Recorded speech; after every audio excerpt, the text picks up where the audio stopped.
Srimad Bhagavatam, Canto 7, Chapter 2, entitled Hiranya Kashipu, King of the Demons. Text number 24.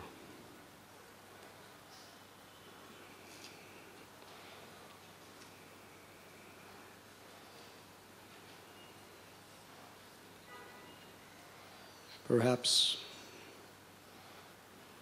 the greatest power is that of knowledge.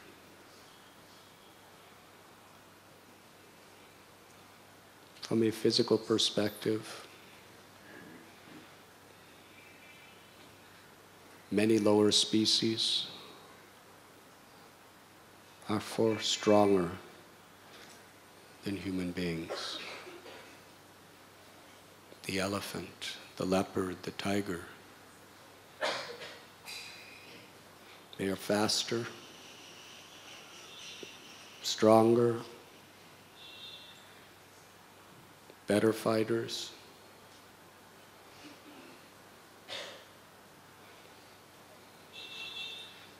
But why many of these species are practically extinct today, endangered?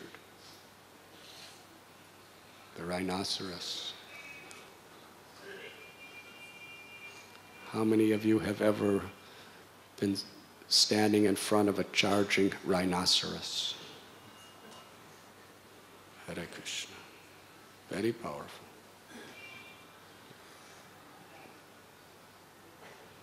Because man has knowledge. A human being has the power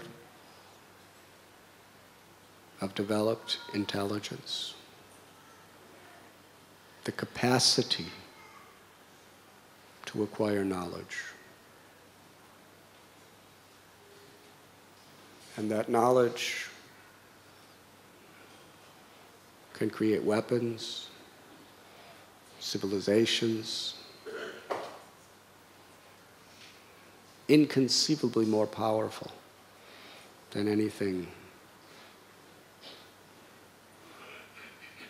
that any lower species could do. So yes, knowledge is power.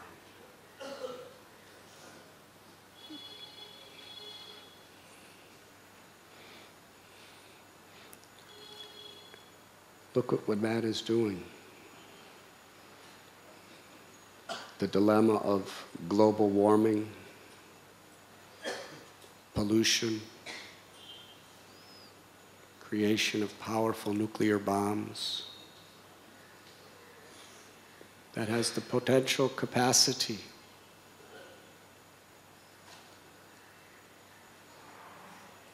to change the entire environment of the earth. Mass destruction.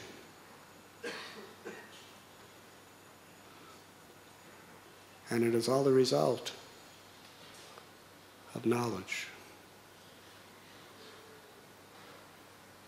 Technologies to manipulate the material elements through subtle awareness.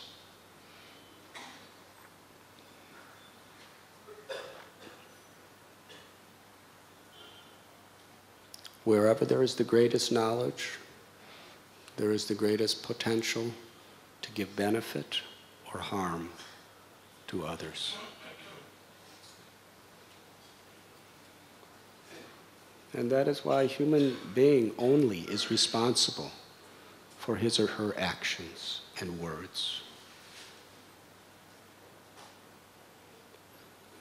The animal has great power, many.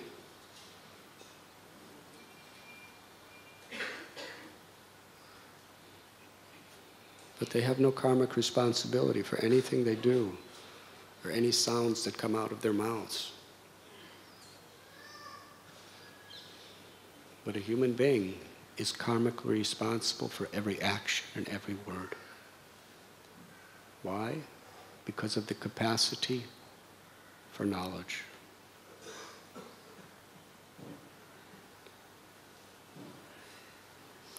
And the most powerful of all forms of knowledge is spiritual.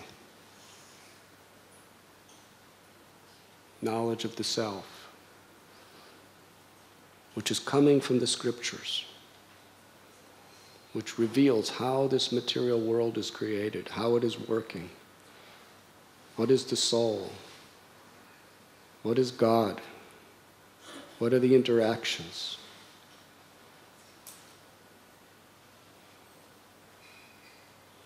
Historically, many of the cruelest, most dastardly deeds that human beings have ever committed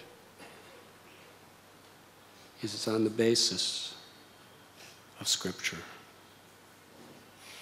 religious principles.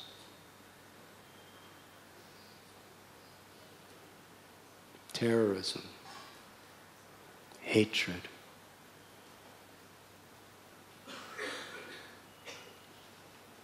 Recently, I think I told you the story. I was in Germany,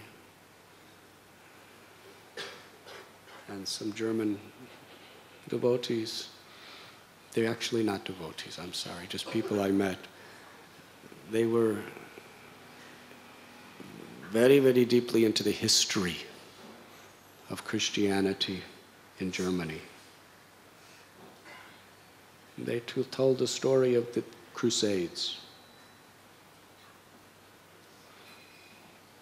At one time, people of the Islamic faith conquered Jerusalem.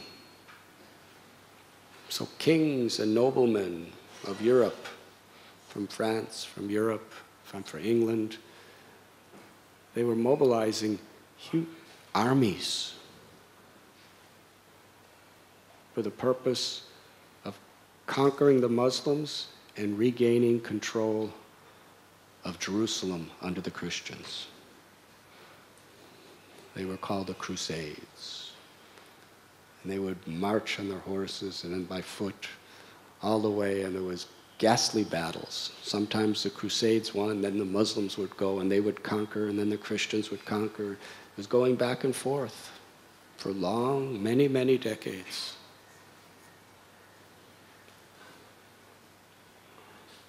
But in order to canvass people to join their armies and be fighters, Kshatriyas,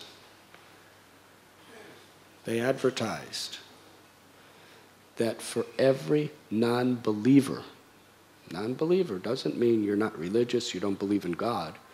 It means you don't accept their Savior as the only way. For any non-believer who doesn't accept Christ as the only way to God, everyone you kill will give you a better place in heaven eternally. So, Crusades marched, and they were really enthusiastic. Every single one of these people I kill will give me a better place in heaven. So they were really enthusiastic to kill. And I'm sure the other side said the same thing. The Muslims were saying the same thing. Everyone who is not of our faith, kill them, place in heaven. So both sides are fighting.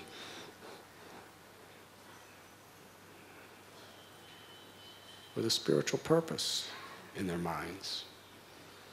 Meanwhile, farmers in Germany heard about this. That for every non-believer you kill, you'll get a better place in heaven. So they were thinking, that's what life's about, better place in heaven. So these farmers formed a whole army of crusades. Now the other ones were all Kshatriyas, but these are farmers, Germany. Thousands and thousands, tens and thousands of them. They all started marching to Jerusalem.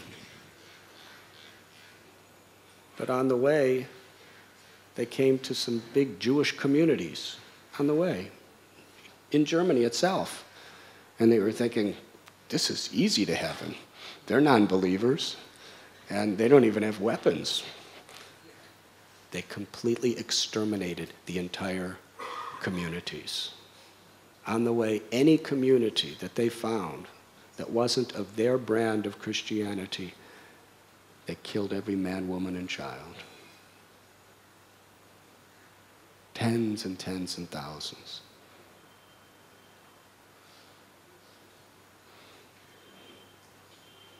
And because by the time they got so sick that they never even made it to Jerusalem to fight for the cause.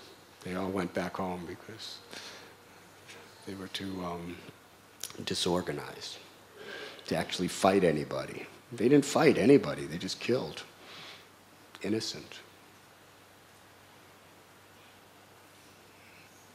Well, this is one out of countless examples of how people could take scripture, have some knowledge, and twist it and misuse it, and convince people to be so cruel, so evil, and cause so much harm. Who are the biggest demons that we read about in the scriptures? Now today, demons are nothing compared to the demons that we read about in the Ramayana, Mahabharata, Puranas. Practically all of them are learned scholars of the Vedas. Practically all of them follow practices that are intended for spiritual purposes. Yes? Was it Brikasura? He was doing pujas to Lord Shiva. And they were perverted, but according to scriptural injunctions. And what was his desire? Anyone whose head I touch will crack and die. That was his motivation. But he did such pujas to demigod of Shiva that it was Shiva had to fulfill his desire as a demigod. As the greatest Vaishnav, Lord Shiva is simply bringing people to the lotus feet of Radha and Krishna. He has his own Vaishnav Sampradaya. But in his role as a demigod, he must perform his duty. Whatever a person's motivation may be, if you pay the price, you get the goods. There's a no discrimination policy for demigods. Ravana also, how he worshipped Brahma, how he worshipped Shiva, and how learned he was.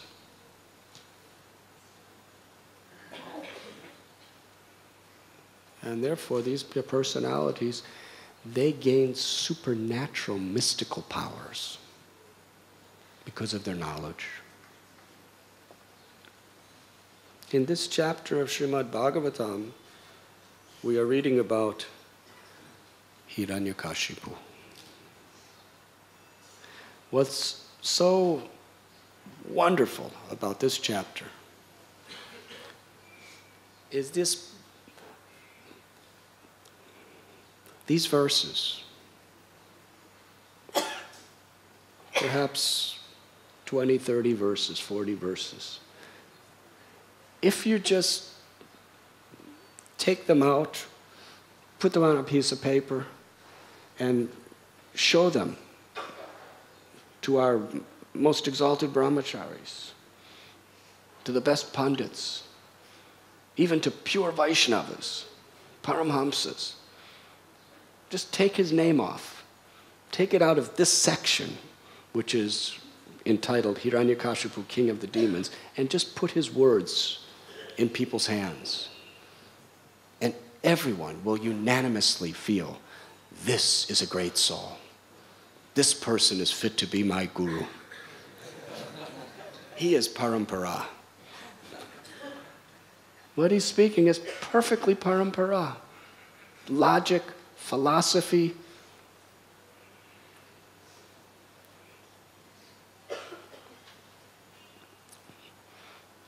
we read a little further and see what kind of a person he is, and we understand he's the most. He hates Vaishnavas. He hates God. Philosophically, he knows everything about God. It's not that he's an atheist. It's not that he thinks God does not exist. He knows God exists. He knows Brahma is the son of Vishnu. And he's worshiping Brahma to get powers. Hare Krishna. And here he's explaining so precisely, according to time, place, and circumstance. His brother Hiranyaksha was killed by Lord Varahadev. And everybody is mourning. What a great injustice. What irreligious activities have brought down our brother. So blind. That's the nature of demoniac mentality. You just don't see the faults in yourself. You just like to see faults in everyone else. How amazing. Hiranyaksha, Hiranya Kashipu, and their relatives were all thinking that Hiranyaksha was really a great person. He was benefactor of such good benedictions upon all. He was really working for the cause of the benefit and welfare of society. Para upakar. He was doing the greatest welfare work by eliminating these demigods, by conquering for the cause of the demons. They really thought he was good. He may have raped women, he may have killed Brahmins, he may have drunk their blood, which he loved to do. He may have terrorized innocent people, destroyed everything just for his own lust, for his own passion, for his own greed, and that of his brother. But those are details. Yes, he may have had some flaws, but he was a good person. But this Vishnu he may be God, but he's immoral, he's unethical, he's unfit for his position, he must be killed. Hare Krishna. This is their mentality. Hiranya Kashipu. He's trying to pacify. Before pacifying them, he's expressing his own anger. Amazing. He doesn't see any faults in Hiranya Kashipu. And Vishnu, who's absolutely perfect, he has to find some fault in him. And just take that. The fault is he's given up his impartiality. That's the only fault he could really find in him. He's supposed to be equal to all, so why he killed my brother, why he took sides with the demigods, that means he's not equal to all. That means he's bogus. He's not a good God. He's not following his dharma as God.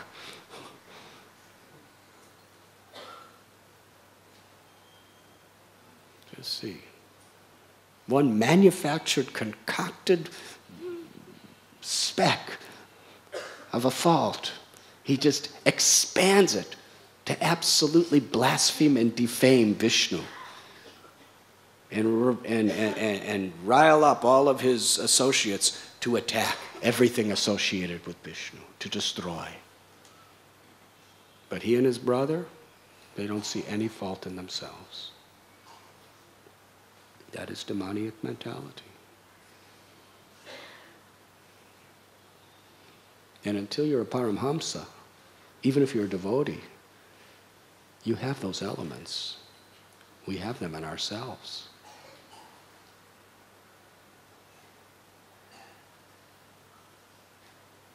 In the Bible, Jesus said, before pointing to the speck in another person, eye, take out the tree in your own eye. Hare Krishna. Why did he say that? And why is it a prominent part of the Bible?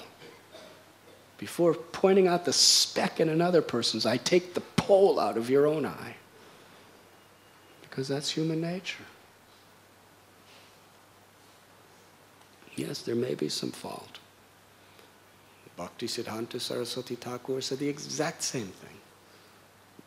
I see faults in others only because I'm honeycombed with tens and thousands of faults myself. A Vaishnava wants to rectify his or her own heart.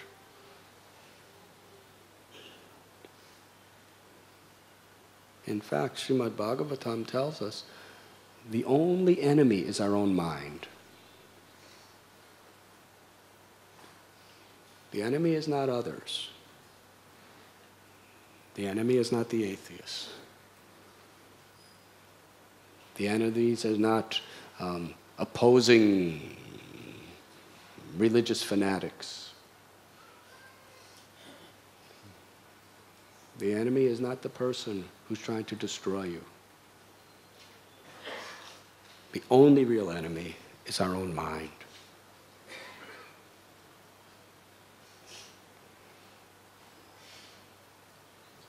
This is spoken in Bhagavad Gita. One who controls the mind is the best friend. One who does not control the mind is the worst enemy.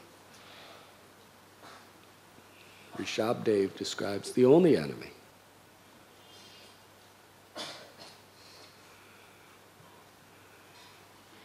Like a hunter, Bhagavatam explains, when a hunter captures a very wild, dangerous animal, he must be very vigilant to watch that animal. Because if we're inattentive, that animal will come back and destroy us. So mind is like that animal. When a devotee is intelligence, must be very, very careful never to trust the mind.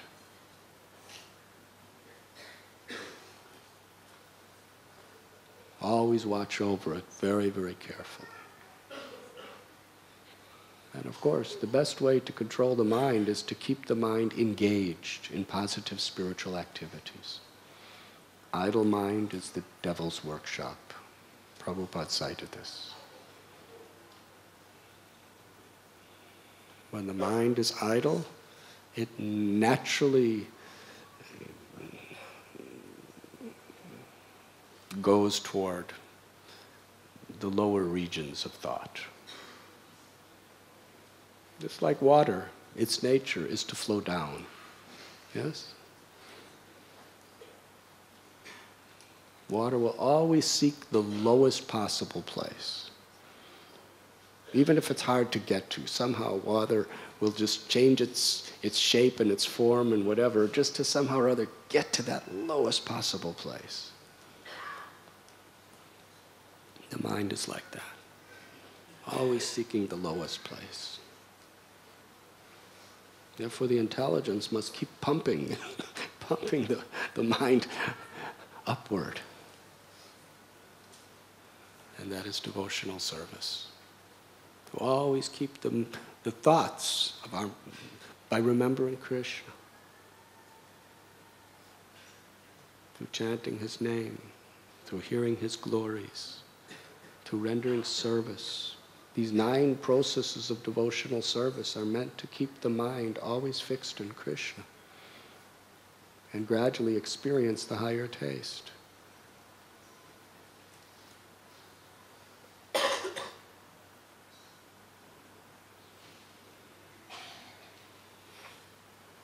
So this demoniac tendency within us is so powerfully revealed in these demons like Hiranya Kashipu, who is so learned. In this particular verse, he is trying to pacify Diti, the mother of Hiranyaksha, the wife of Hiranyaksha, his children, and all the other relatives. They are grieving. It's amazing how the world is, how the universe is. The demigods are rejoicing that Vishnu killed Hiranyaksha, and the demons are crying. Yes. And it's not that Diti is a demoniac woman. Diti is the wife of Kashyapa Muni. Kashyapa would not marry a demoniac woman. She just happens to be, by her karma, she's a good woman, but she's the mother of all these demons. It's by some arrangement of destiny. And she's grieving her son. Yes, he may have been naughty in so many ways, but he's my son. Very difficult. Hiranya Kashipu is, if you were to go to a funeral of a devotee, yes, if you were to go to a funeral of a devotee where all the sadhus are there, and the mother and the father and the brothers and the god brothers and the god sisters, and everyone is there grieving in separation of the loss of this great Vaishnava. And if you were just to read these verses, everyone would feel enlightened. Everyone would say, that's just the perfect thing we all needed to hear. But don't tell them that these are the words of Hiranyakashipu. The devotees would have a whole different impression at that point. So Hiranyakashipu is so much nicely explaining how the soul is eternal. Why are you grieving? Krishna tells Arjuna, for a wise man does not lament for neither the living nor the dead. So why are you lamenting, Arjuna? The soul is eternal. Never was there a time when I did not exist, nor you, nor all these kings, nor in the future shall any of us cease to be. The embodied soul passes from boyhood to youth to old age, and similarly at the time of death, the soul will enter into another body. A sober person does not become bewildered by such a change. The soul is eternal, unborn, undying. It's not slain with the body. Cannot be cut to pieces by weapons, cannot be burnt by fire, cannot be withered by the wind, cannot be moistened by water. The soul is transcendental. The soul is completely separate from the body.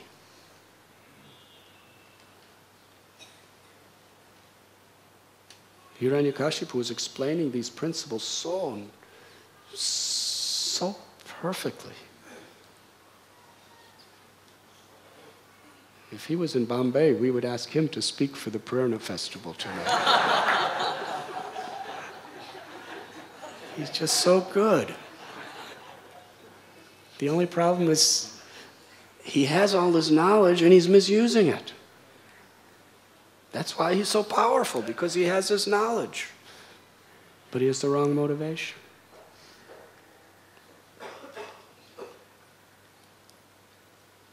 Srila Prabhupada explained how dangerous Mayavadis are. Chaitanya Mahaprabhu tells that if you hear submissively what Mayavadis speak, you'll fall down. Even if you're in Vaikuntha. That's how powerfully contaminated the Mayavadi philosophy is.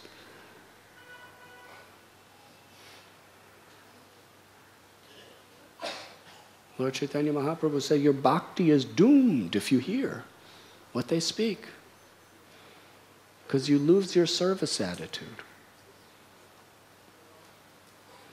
You become contaminated by the misconception that I am God. And therefore all true bhakti is impossible. But every word they speak is direct quotes from the scriptures. From Vedanta Sutra, from Bhagavad Gita, from the Upanishads. And they're powerful.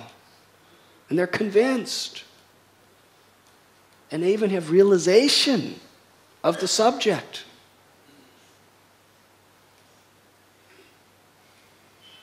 Now, we're not supposed to hear the prajalpa of mundane people.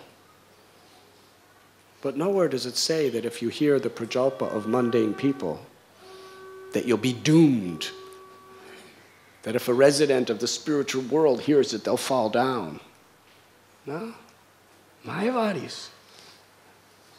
They have that unique category.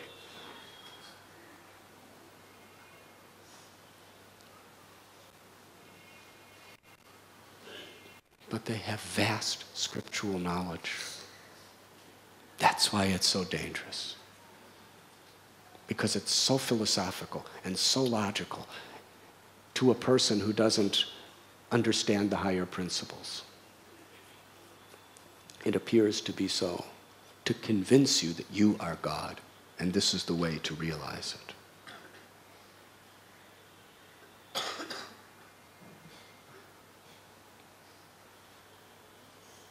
And even devotees. It's amazing how devotees can try to philosophically justify anything they want to do.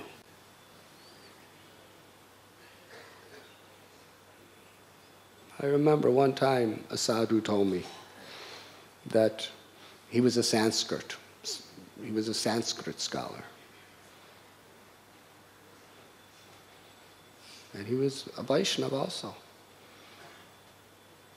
But he said when he's debating against any type of a person in scriptural debates, he said, if you don't know a scriptural statement to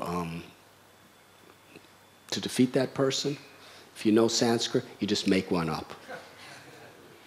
And you just say it's from some Purana that they'll never find, or some Upanishad that they don't have time to look it up.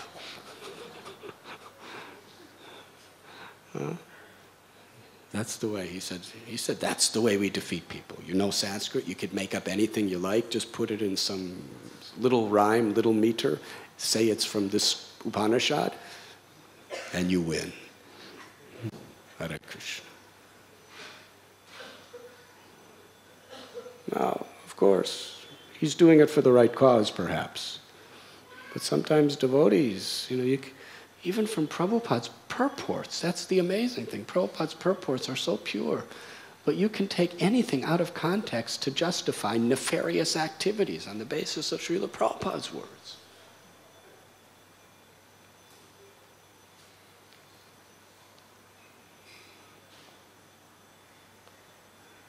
And give authority to it. And lead other people in that direction as well.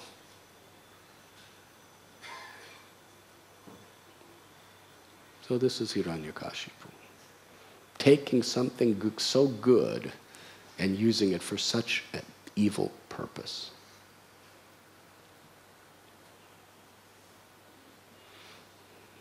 Now, putting all that aside, if we just study what he's saying, and Prabhupada's purports are agreeing with everything Hiranyakashipu is saying. Prabhupada's purports are expanding on Hiranyakashipu's words. Trying to go deeper and giving more illumination from these words.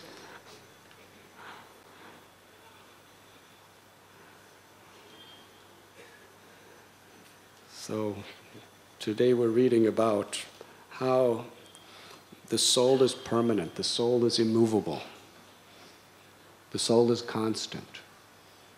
But everything in this world is always in a state of transformation. Nothing is stable. In material existence, there is no stability.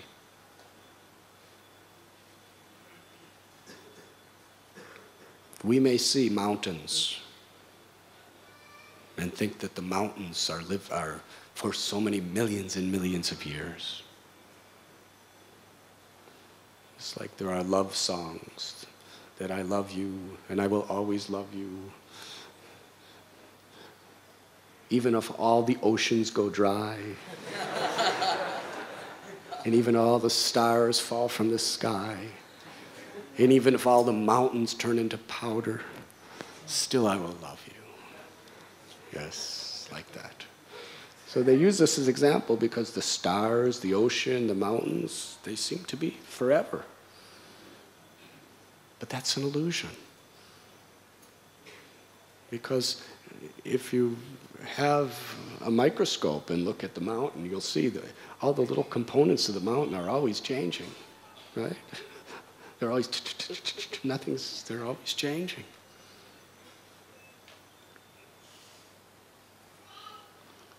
And in due course of time, yes, the mountain will be dust. The oceans will go dry. The oceans are always filling and refilling and filling and refilling. It looks like it's permanent, but actually it's not. Nothing is stable in this world. On the molecular, cellular level, nothing is stable. This body, at every moment, there's unlimited changes going on in this body. Just look at your hand. Looks pretty stable. But there's tens and thousands of changes going on that you can't see. Movements, right? Changes. This material world, nothing is stagnant. Everything is in the process of destruction and regeneration. Destruction, regeneration, destruction, regeneration. But the soul is Satchidananda, eternal, full of knowledge and full of bliss. Never changes. So Hiranya Kashipu is explaining that he's giving an example that the soul identifies with all the changes of this world. And therefore it gets implicated in all sorts of complications and karmas. He said, because of the movement of water, the trees on the bank of a river, when reflected on the water, seem to move. Yes. You're sitting on the bank of the river, you're looking at the reflection of trees in the river. And as the river is moving, the trees appear to be moving. The trees are not moving, but they appear.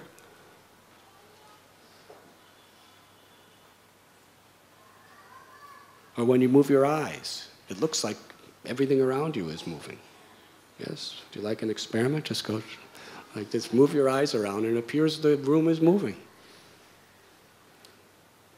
Srila Prabhupada, he gives by his experience. Prabhupada had several heart attacks on the Jaladuta. And he explained when he had those heart attacks, he just looked out. He was in the middle of the Arabian Sea. And all around was nothing but just water. Nothing else but water.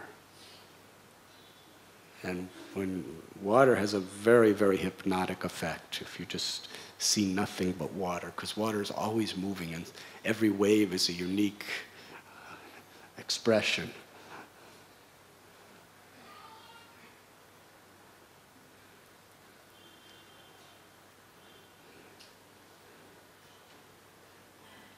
Prabhupada, he says if a person has heart disease, sometimes feels that the land is moving. Yes, water is also always moving. But with even land, you just see it's due to derangement. Actually, there's no movement. So Prabhupada says, similarly, for the soul is identifying itself due to the derangement of being influenced by Maya, or illusion, with all the temporary phenomena of this world.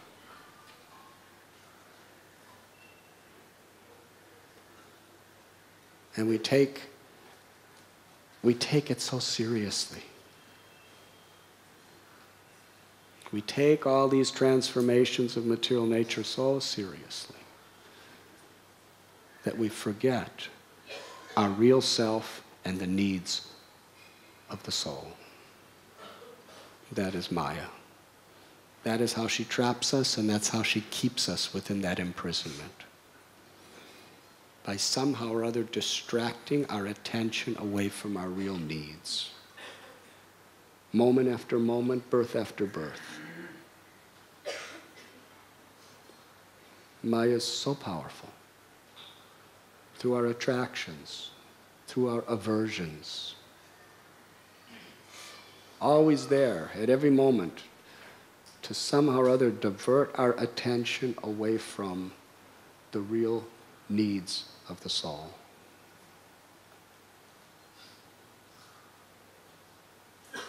Daiviheshu gunamayi mama maya duratyaya. Mame vamya prapadyante maya me tatarantite. Krishna says this material nature, which is being conducted by these three modes of material nature, very difficult to overcome. Maya is all-powerful. But one who takes shelter of me can easily overcome it. So through the words of Hiranya Kashipu, we can get great conviction that I am the eternal soul. Through Hiranya Kashipu's amazing lesson, we can get tremendous commitment to live according to the needs of the soul rather than the dictations of the illusory energy.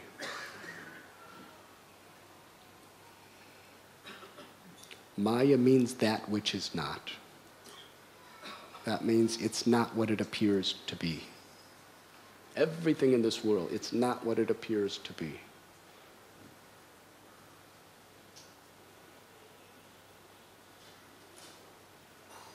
Now scientists, through their imperfect senses, they are coming to certain conclusions of the origin of life, what is the sky, what is the earth.